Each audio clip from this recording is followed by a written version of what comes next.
Hello students, last lecture में हम बीज की संरचना पढ़ रहे थे। उसके आगे अपन करते हैं। पिछले लेक्चर में अपन ने द्विबीजपत्री पादपों में जो बीज होता है उसका अध्ययन किया। नेक्स्ट आज करते हैं एक बीजपत्री पादपों में बीज की संरचना।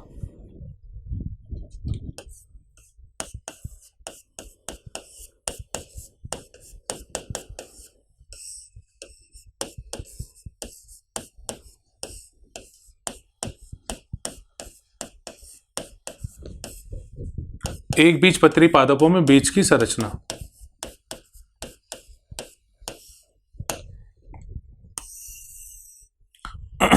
देखिए, पहले तो मैं इसको आपको डायग्राम के थ्रू समझाता हूं। जैसे एक बीजपत्री पादपों में जब हम बीज देखते हैं तो ये कुछ इस तरह का दिखाई देता है।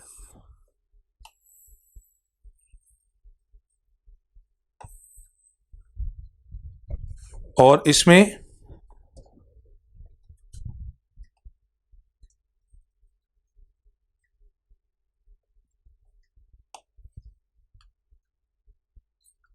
इससे लगा हुआ एक और भाग होता है और अंदर की तरफ एक परत पाई जाती है।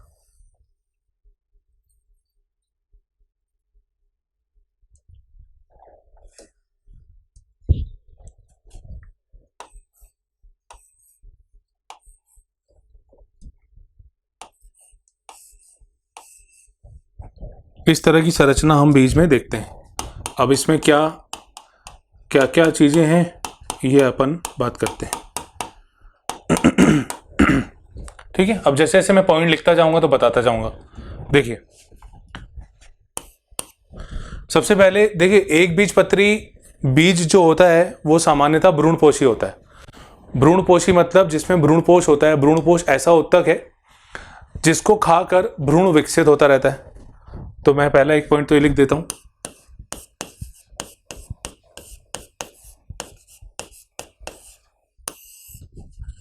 एक बीजपत्री बीज सामान्यतः भ्रूणपोषी होते हैं। ये सामान्यतः भ्रूणपोषी होते हैं, परंतु कुछ अभ्रूणपोषी भी होते हैं।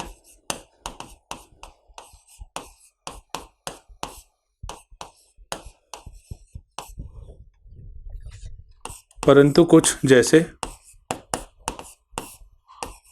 ऑर्किड पादप जो होते हैं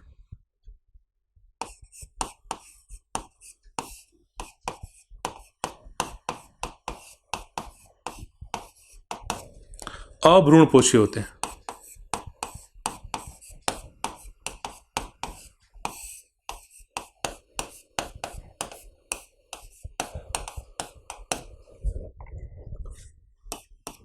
अब कुछ जैसे अनाज के बीज होते हैं। अनाज की बात करें, जैसे अगर मक्का की बात करें तो मक्का का जो बीज होता है उसमें जो बीज आवरण होता है, जैसे ये अपन ने ब्लैक से बनाया, जो बीज आवरण होता है ये काफी पतला होता है, झिल्लीदार होता है और झिल्लीनुमा होता है।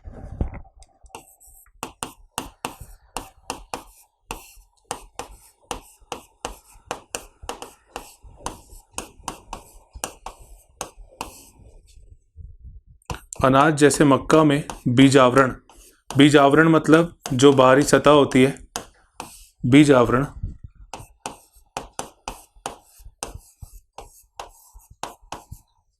झिल्लीदार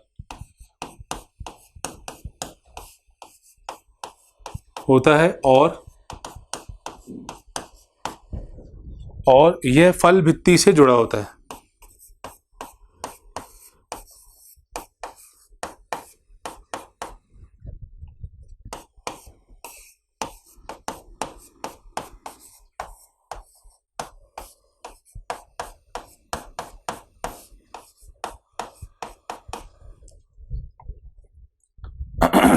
मतलब बाहर की तरफ बीज आवरण है, बाहर की तरफ फल भित्ति और वो बीज आवरण से जुड़ी हुई है।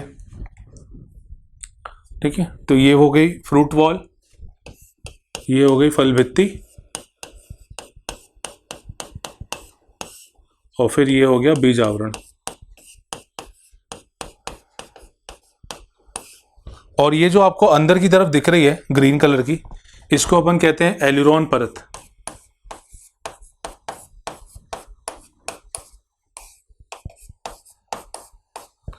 ये एल्यूरोन परत कहलाती है और ये प्रोटीन की बनी होती है।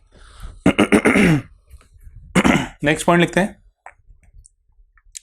इसमें ये जो तरल भाग दिख रहा है ये है भ्रूणपोष। ये पूरा तरल भाग जो है ये भ्रूणपोष है। इसको मैं मार्क कर देता हूं।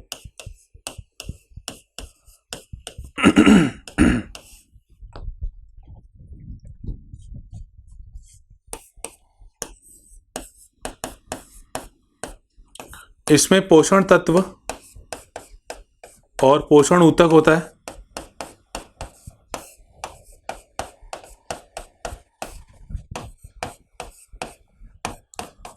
जिसे भ्रूणपोष कहते हैं।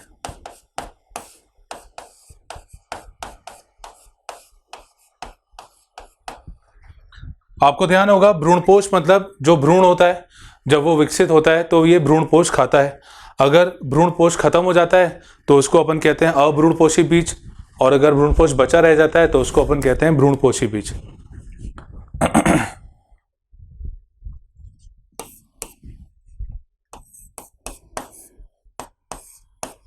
भ्रूण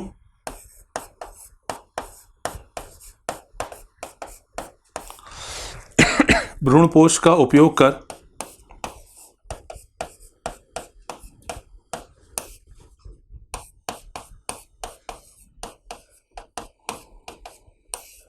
विकसित होता रहता है।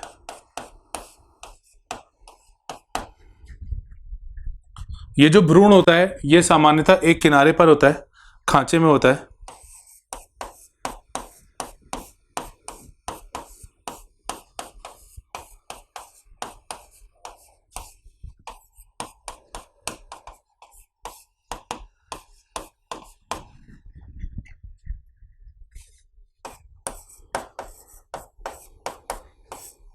स्थित होता है।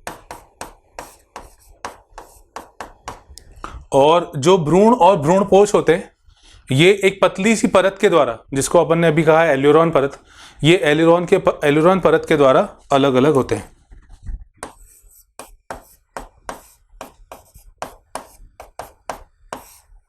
भ्रूणपोष बाहरी ओर से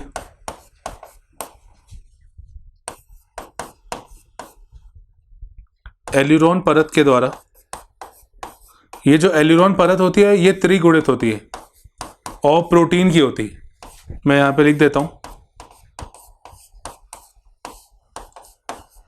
ये प्रोटीन परत और त्रिगुणित यानी 3N।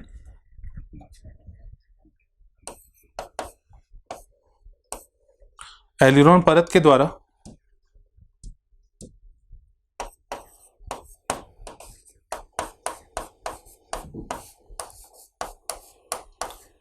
भ्रूण से अलग होता है।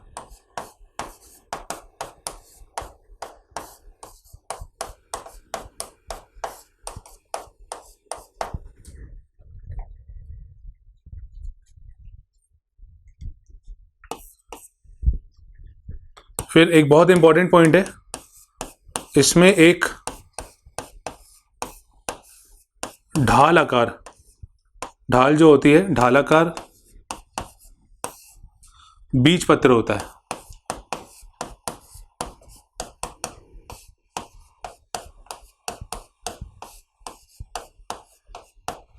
अच्छा, ये जो ढालाकार बीज पत्र होता है इसे अपन स्कूटेलम कहते हैं। ये क्वेश्चन कई बार पूछा जा चुका है। इसे स्कूटेलम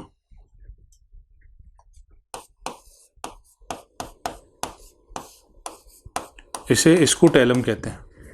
ये जो ढालाकार बीज पत्र होता है इसे स्कूटेलम कहते हैं। इसके अलावा अगर भ्रूणीय अक्ष की बात करें तो उसमें ऊपर की ओर प्रांकुर होता है और नीचे की ओर मूलांकुर होता है। जैसे ये संरचना देखें अगर, तो ये वाला हिस्सा जो है ये प्रांकुर वाला भाग है।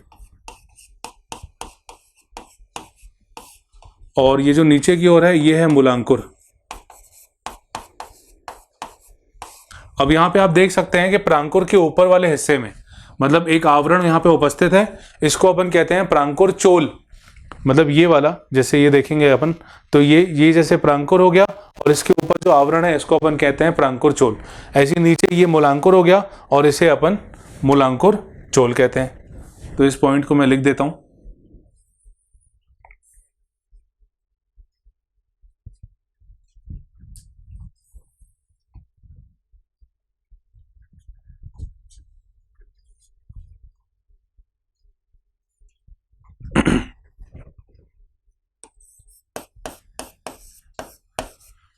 प्रांकुर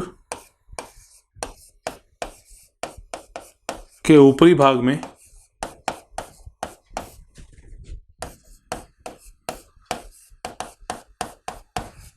आवरण होता है जिसे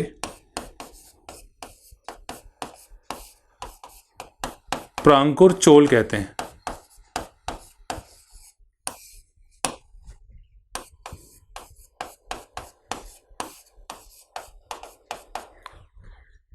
प्रांकुर से प्ररोह तंत्र बनता है, जबकि मूलांकुर वाला जो भाग होता है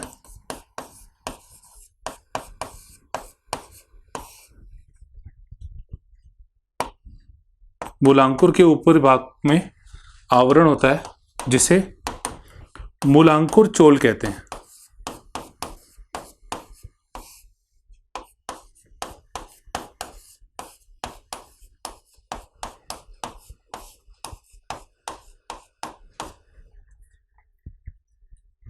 तो प्रांकुर चोल और मूलांकुर चोल ये एक बीजपत्री बीज में अपन ने देखा, जबकि द्विबीजपत्री में ऐसी कोई संरचना अपन ने नहीं देखी थी। चलिए मैं इसको रिवाइज कराता हूं। एक बीजपत्री बीज की संरचना, एक बीजपत्री पादपों में बीज की संरचना। एक बीजपत्री बीज जो होता है ये सामान्यतः भ्रूणपोषी होता है। भ्रूणपोषी मतलब जिसमें भ्रूणपोष होगा और ये ऐसा ऊतक है जो जिसे भ्रूण खाता है, उपयोग करता है और विकसित होता है। अनाज में जैसे मक्का का अगर उदाहरण देखें तो बीजावरण जो होता है वो बिल्कुल पतला होता है, झिल्लीदार होता है और ये फल भित्ति से जुड़ा होता है। इसमें पोषण ऊतक भी होता है जिसे भ्रूणपोष कहते हैं। भ्रूणपोष जो होता है वो भ्रूण को अलग एक पतली परत के द्वारा करता है जिसे अपन एल्यूरोन परत कहते हैं। अच्छा, ये एल्यूरोन परत प्रोटीन की बनी होती है और त्रिगुणित होती है। हालांकि भ्रूणकोश जो है, जो भ्रूणपोष है यानी जो पोषण ऊतक है वो भी 3N यानी त्रिगुणित ही है और एल्यूरोन परत भी त्रिगुणित है, 3N है, त्रिगुणित है। इसमें एक ढालाकार बीज पत्र होता है, एक तो एक होता है और ढालाकार होता है, यानी ऐसे काफ़ी मजबूती से सुरक्षा प्रदान करता है। इसे हम स्कूटेलम कहते हैं। प्रांकुर का जो ऊपरी भाग होता है वहाँ पे एक पतला आवरण होता है जिसे अपन प्रांकुर चोल कहते हैं, जिससे प्ररोह तंत्र वगैरह विकसित होते हैं। और नीचे की तरफ जो होता है मूलांकुर चोल होता है जिससे मूल वाला भाग विकसित होता है। तो ये हमने खत्म किया बीज की संरचना। अब अपन इस चैप्टर के आखिरी में पहुंच चुके हैं। अब सिर्फ हमें कुलों के बारे में पढ़ना है। उसमें जो संरचनाएं होती हैं, जो बाकी के भाग होते हैं, जैसे फल कौन सा होगा, फूल कौन सा होगा, पुष्पक्रम कैसा होगा, बीज कैसा होगा, ये सारी चीज़ों का अपन को अध्ययन करना है। पर उसको स्टार्ट करने से पहले मैं कुछ आपको बिल्कुल सिंपल पॉइंट बताता हूँ जिसको आपको याद रखना है, ताकि वो जब अपन फैमिली में कुल में यूज़ करें तब हमको वो ईजिली समझ में आए।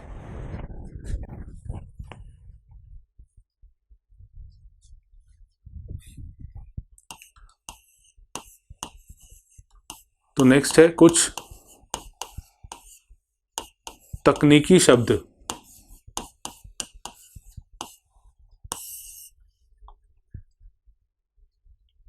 पहला,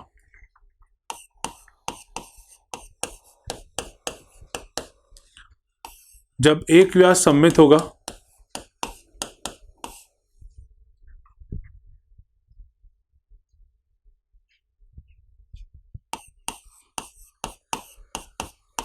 एक व्यास सममित पुष्प होगा तो इसको अपन परसेंट साइन से बताते हैं। फिर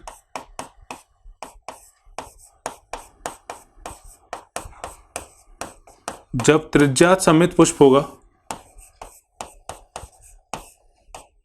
तो इसको हम ऐसे सर्कल और अंदर प्लस का साइन बनाते हैं।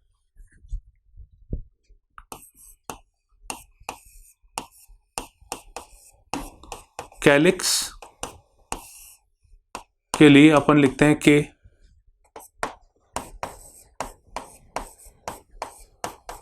जबकि कोरोला के लिए हम सी सिंबल यूज करते हैं। अगर सहपत्र होता है तो अपन लिखते हैं बी आर। फिर पुमंग के लिए ए लिखा जाता है। देखिए ये सारे शॉर्ट फॉर्म जो हैं ये अब कुल वाले फॉर्मूले में यूज होने वाले हैं, तो इसको आपको याद करना जरूरी है। अगर गाइनोशियम होता है, जायांग होता है, तो इसके लिए हम जी शब्द लेटर यूज करते हैं। यदि ऊर्ध्ववर्ती अंडाशय है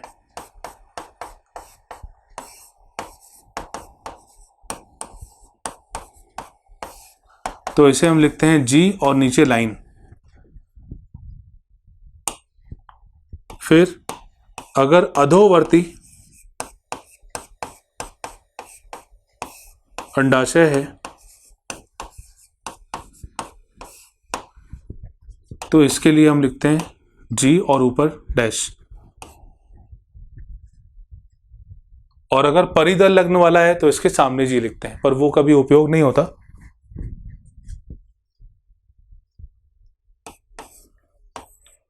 फिर अगर संयुक्त अवस्था है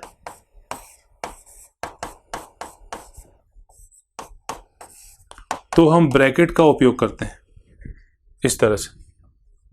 तो ये कुछ टर्म्स हैं, ये कुछ शॉर्ट फॉर्म्स हैं जो आपको ध्यान रखने हैं, ताकि जब हम कुल के बारे में पढ़ें तो आपको इजीली वहाँ पे समझ में आए। तो चलिए अब हम स्टार्ट करते हैं, कुछ कुल के बारे में पढ़ते हैं और सबसे पहला कुल पढ़ते हैं फबेसी। तो पहली हेडिंग डालिए फबेसी।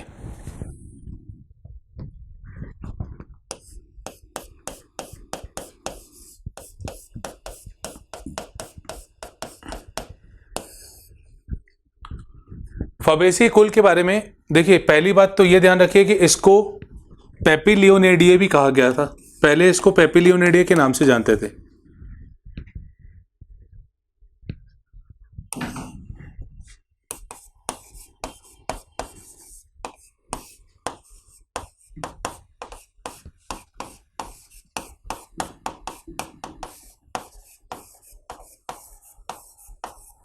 पेपिलियोनेडिए के नाम से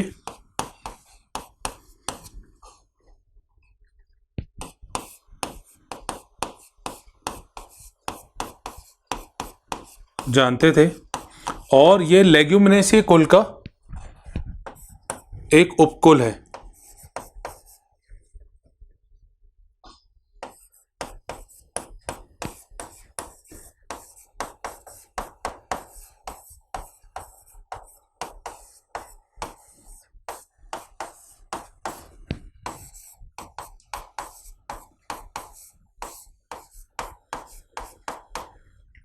लेग्यूमिनेसी कुल का ये छोटा रूप है, मतलब उपकुल है। अब इसमें देखिए अपन कुछ इसके लक्षण देखते हैं, चाहे कायिक लक्षण देखें चाहे पुष्पों से संबंधित लक्षण देखें। सबसे पहले अगर बात करें तो यह है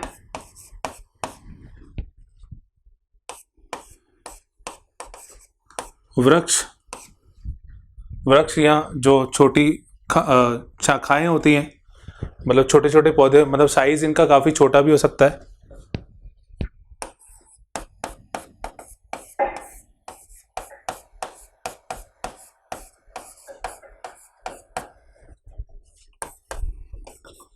अगर पुष्प की बात करें तो पुष्प इसमें द्विलिंगी होता है, या इसको अपन उभयलिंगी भी कह सकते हैं।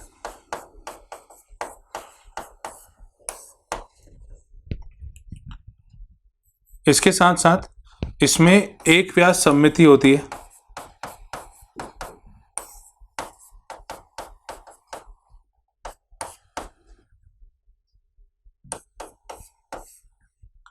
जिसको अपन परसेंट साइन से शो करते हैं। फिर इसके बाद पत्तियों की बात करें अगर, तो ये सरल हो सकती है। फिर संयुक्त हो सकती है और जालिका पर्ण विन्यास इसमें देखा गया है।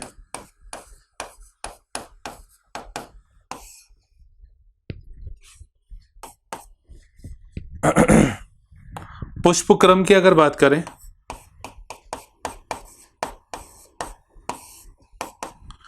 तो पुष्प क्रम इसमें असीमाक्षीय है। इसमें मिलने वाले बीज जो होते हैं वो अभ्रूणपोषी होते हैं, पर कई सारे होते हैं।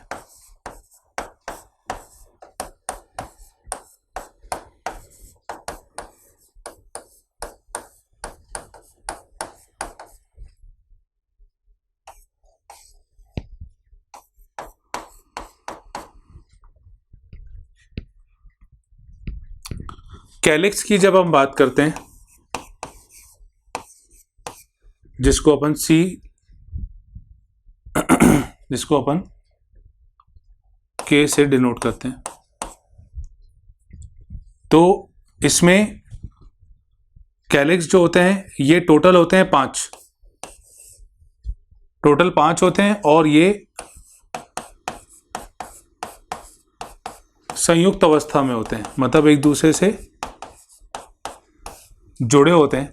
ये टोटल 5 होते हैं और यहाँ पे जो कैलिक्स की जो व्यवस्था होती है ये होती है कोर स्पर्शी।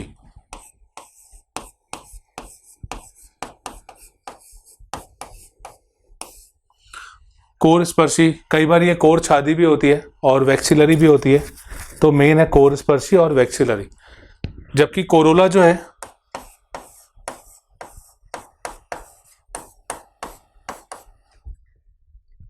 ये भी टोटल 5 होता है, सेम इसी अवस्था में होता है और ये भी कोर स्पर्शी होता है। फिर अगला है एंड्रोशियम यानी पुमंग।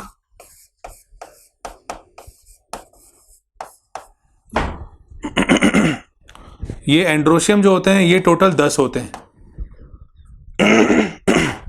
और इस 10 में से 9 संयुक्त अवस्था में होते हैं और एक अलग होता है।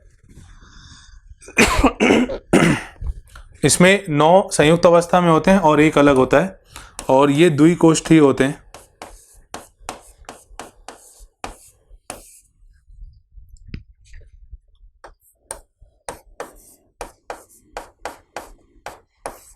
जबकि जायांग की बात करें अगर, तो इसमें अंडाशय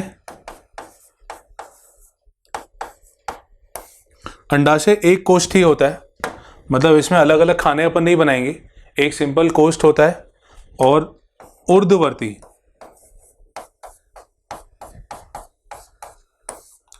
ऊर्ध्ववर्ती अंडाशय होता है। चलिए इसको अपन रिवाइज करते हैं, मतलब एक बार देख लेते हैं क्या क्या है। सबसे पहले तो ये पेपिलिनिडी के नाम से जानता था, पहले अपन इसको जानते थे, और ये लेग्यूमिनेसी कुल जो है उसका ये उपकुल है, मतलब छोटा रूप है। ये वृक्ष के रूप में होते हैं, जो छोटे साइज के होते हैं शाखे जिसको बोलते हैं अपन। पुष्प जो है यहाँ पे द्विलिंगी है और उभयलिंगी है। द्विलिंगी के लिए अपन जो साइन यूज करते हैं वो ऐसा यूज करते हैं, इस तरह का। एक लिंगी जो होगा मादा और नर, जो उसके लिए अलग अलग साइन यूज करेंगे, सिंबल यूज करेंगे। पर्ण जो है, पत्तियां जो है सरल संयुक्त या जालिका पर्ण विन्यास होता है। पुष्पक्रम जो होता है असीमाक्षी होता है, बीज कई सारे होते हैं, अभ्रूणपोषी होते हैं। कैलिक्स को अपन के से लिखते हैं, 5 होते हैं टोटल, संयुक्त अवस्था में होते हैं और कोर स्पर्शी यहाँ पे जो इसमें अरेंजमेंट होता है। फिर कोरोला, ये भी 5 होते हैं, संयुक्त अवस्था में होते हैं। ये कोर स्पर्शी यहाँ पे वैक्सिलरी, इसको लिख लीजिए, ये वैक्सिलरी यहाँ पे होता है। वैक्सिलरी मतलब ध्वजीय,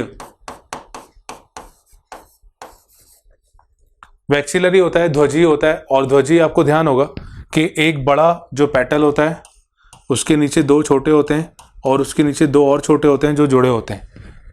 एंड्रोशियम यानी पुमंग टोटल 10 होते हैं, जिसमें 9 संयुक्त रूप से आपस में जुड़े होते हैं, एक अलग होता है और द्विकोष्ठी होते हैं ये। जायांग जो होता है, इसमें अंडाशय जो होता है ये ऊर्ध्ववर्ती होता है, एक सिंगल होता है, जी एक होगा, मतलब इसको हम लिखेंगे कैसे, यहाँ पे जी है, चाहे एक लिखें आप या ना लिखें, और नीचे ऐसे लाइन आएगी, तो इसमें अंडाशय जो हो गया वो ऊर्ध्ववर्ती हो गया। इस तरह से अपन इसको शो करते हैं। अब इसका अपन डायग्राम देखते हैं। देखिए अब आप एक एक करके देखेंगे जब, तो सबसे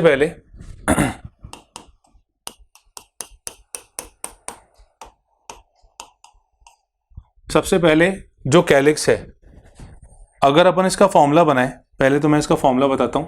अगर इसका अपन फॉर्मूला बनाए तो सबसे पहले जो सिंबल आएगा ये आएगा इस तरह से, ठीक है। एक व्यास सममित हो गया, उभयलिंगी हो गया, और इसके बाद कैलिक्स जो 5 होते हैं संयुक्त अवस्था में, कोरोला जो 1, 2 + 2 इस अवस्था में होते हैं, एंड्रोशियम जो 9 + 1 में है, और गाइनोशियम जो 1 है, और ऊर्ध्ववर्ती अंडाशय। अब अपन इसको यहाँ पे ड्रॉ करते हैं। तो सबसे पहले मैं यहाँ पे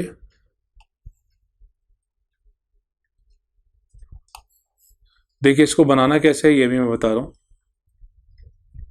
थोड़ा सा इसमें आड़ा टेढ़ा हो जाएगा क्योंकि इसमें रफ इजीली होता नहीं है। 1 2 3 4 और ये 5, इसकी बाउंड्री अपन इस तरह से मार्क करते हैं।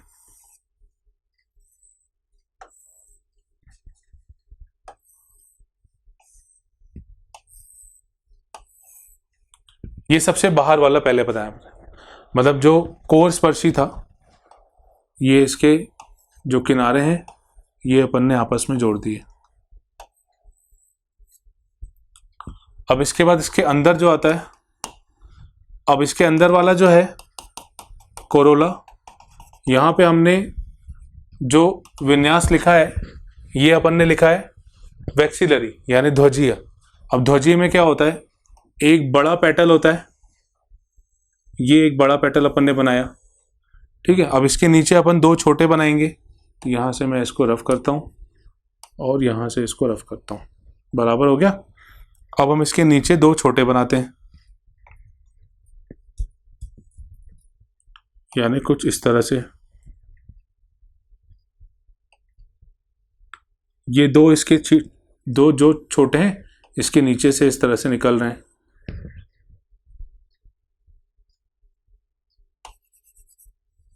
अब लास्ट में और 2 बनेंगे जो इनके नीचे से निकलेंगे ऐसा, और यहां से भी एक निकलेगा कुछ इस तरह से, और ये दोनों यहां पे आके ये दोनों मिक्स हो जाएंगे यानी जुड़ जाएंगे। तो इसको अपन इस तरह से बना रहे हैं, ये आखिरी में ये दोनों जुड़ गए। तो यहां देखिए एक बड़ा पेटल, उसके नीचे 2 छोटे पेटल, उसके नीचे 2 छोटे पेटल, और आखिरी वाले जो हैं वो जुड़े हुए हैं। और अपन इसकी अब बाउंड्री खींच देते हैं। ये इसकी अपन ने बाउंड्री खींची,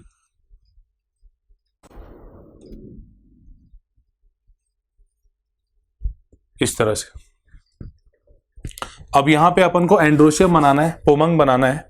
तो पुमंग जो है वो आपस में जुड़े हुए हैं और टोटल हैं 10।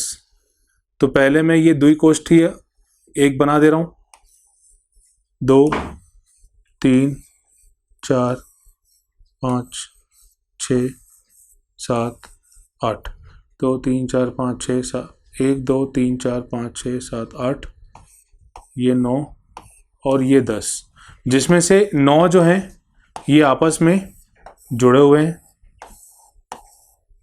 और एक यहाँ पे मुक्त अवस्था में, और अंदर की तरफ यहाँ पे एक बीजांड अपन बना देते हैं कुछ इस तरह से। क्योंकि अंडाशय में अंदर कोष्ठ तो है नहीं, तो ये संरचना इस तरह से बनेगी। तो ये अपना एक डायग्राम इसका तैयार हुआ। अब इसमें अगर उदाहरण की बात करें कि कौन कौन से पादप इसमें आते हैं,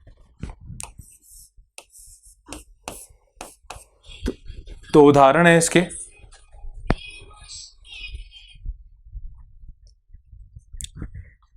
चना, अरहर,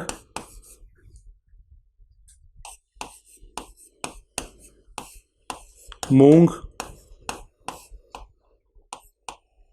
सेम, सोयाबीन।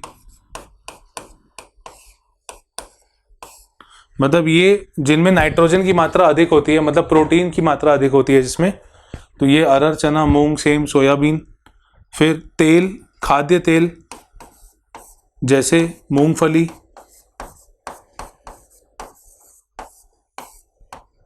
और सोयाबीन तेल भी इसी में आएगा।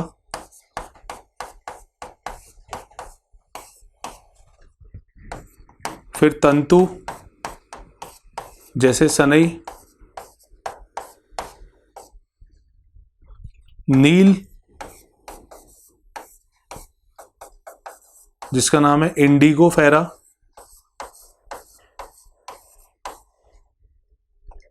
फिर चारा जैसे सेसबेनिया, और दूसरा ट्राइफोलियम।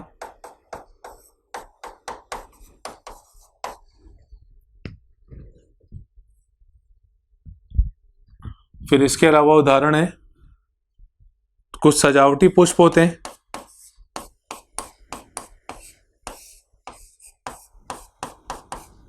जैसे ल्यूपिन,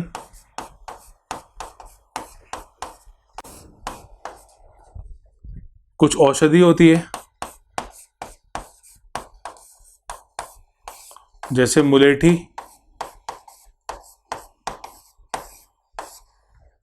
तो ये कुछ उदाहरण हो गए। मटर भी इसमें आएगा, मटर भी आप चाहे ऐड कर सकते हैं इसको। तो उदाहरण हो गया चना, अरहर, मूंग, सेम, सोयाबीन। तेल, खाद्य तेल जैसे मूंगफली, सोयाबीन। तंतु, सनई, नील, इंडिगो फेरा, नील मतलब रंग। चारा, सिसबेनिया, ट्राइफोलियम, सजावटी पुष्प, ल्यूपिन, और औषधि जैसे मुलेठी। चलिए ये संरचना को मैं एक बार फिर से रिवाइज कराता हूँ। देखिए अगर ये आपको बन जाएगा तो आने वाले कुल में जो अपन डायग्राम देखते हैं वो भी आपको इजीली बन जाएंगे। सबसे पहले आपको ये ध्यान रखना है कि किस तरह का पुष्पदल विन्यास होगा। जैसे अपन ने यहाँ पे देखिए, सबसे पहले ये जो बाहर वाला है ये है कैलिक्स। आपको ध्यान होगा कैलिक्स जो अपन ने लिखा है सबसे ऊपर, ये जो कैलिक्स लिखा है ये 5, और देखिए कोर स्पर्शी लिखा है अपन ने। कोर स्पर्शी आपको ध्यान होगा जो अपन ने पुष्पदल विन्यास पढ़ा था उसमें कोर स्पर्शी में जो इसके किनारे होते हैं वो आपस में जुड़े होते हैं। तो सबसे पहले अपन ने कोर स्पर्शी को लेके यहाँ पे बनाया। कैसे बनाया? ये अपन इसके किनारे इस तरह से जोड़ते गए, ऐसे 1 2 3 4 और ये 5, ये अपन ने इससे किनारे जोड़े और फिर अपन ने इसको बाउंड्री दे दी। मैं एक रफ में बता रहा हूँ बेटा आपको, ये अपन ने इसकी ऐसी बाउंड्री दे दी। तो ये कोर स्पर्शी हो गया, ये कैलिक्स हो गया। अब दूसरा जो था कोरोला आप देखिए यहाँ पे वैक्सीलरी यानी ध्वजीय पुष्पदल विन्यास है और इस तरह की व्यवस्था होती है उसमें, यानी एक बड़ा पेटल, फिर उसके नीचे 2 छोटे और उसके नीचे 2 छोटे और आखिरी वाले जो 2 हैं वो जुड़े हुए हैं। तो यहाँ पे एक बड़ा पेटल अपन ने बनाया, ये अपन ने एक मान लीजिए बड़ा पेटल बना दिया। अब इसके नीचे 2 छोटे अपन ने बना दिए और उसके नीचे 2 छोटे अपन ने बना दिए और इन दोनों को जोड़ दिया। तो ये बड़ा, उसके नीचे 2 छोटे, उसके नीचे 2 छोटे और इसको अपन ने यहाँ पे जोड़ दिया। तो ये दूसरा हो गया कोरोला। अब तीसरा आता है एंड्रोशियम, ये 10 हैं और 10 में भी क्या 9 जुड़े हुए हैं और एक मुक्त अवस्था में, तो अपन ने इसको अलग कर दिया, ये मुक्त अवस्था वाला हो गया और बाकी के जो 9 है उसको अपन ने जोड़ दिया।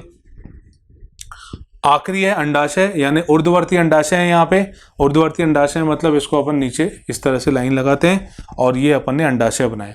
अंडाशय में अपन ने किसी भी प्रकार का कोष्ठ नहीं बनाया है क्योंकि यहाँ पे कोई कोष्ठ है ही नहीं, G1 लिखा हुआ है, मतलब 1 में कोई कोष्ठ नहीं। अगर 2 होता तो 2 खंड फिर अपन वहां पे बनाते।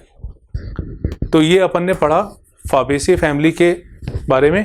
हाँ, इसके एग्जाम्पल्स भी पूछे जाते हैं मेन एग्जाम में, नीट के एग्जाम में एग्जाम्पल्स भी बहुत इंपॉर्टेंट है, पूछे जाते हैं। आपको कोई भी नाम दे दिया जाएगा और इन लक्षणों में से कुछ भी पूछ लिया जाएगा कि इस पादप में ये वाला लक्षण होता है कि नहीं होता है।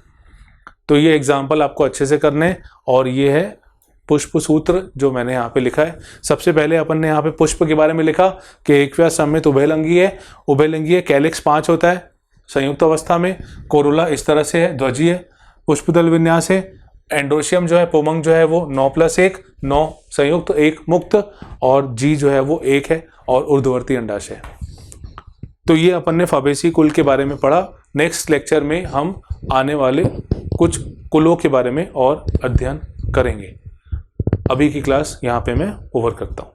Thank you.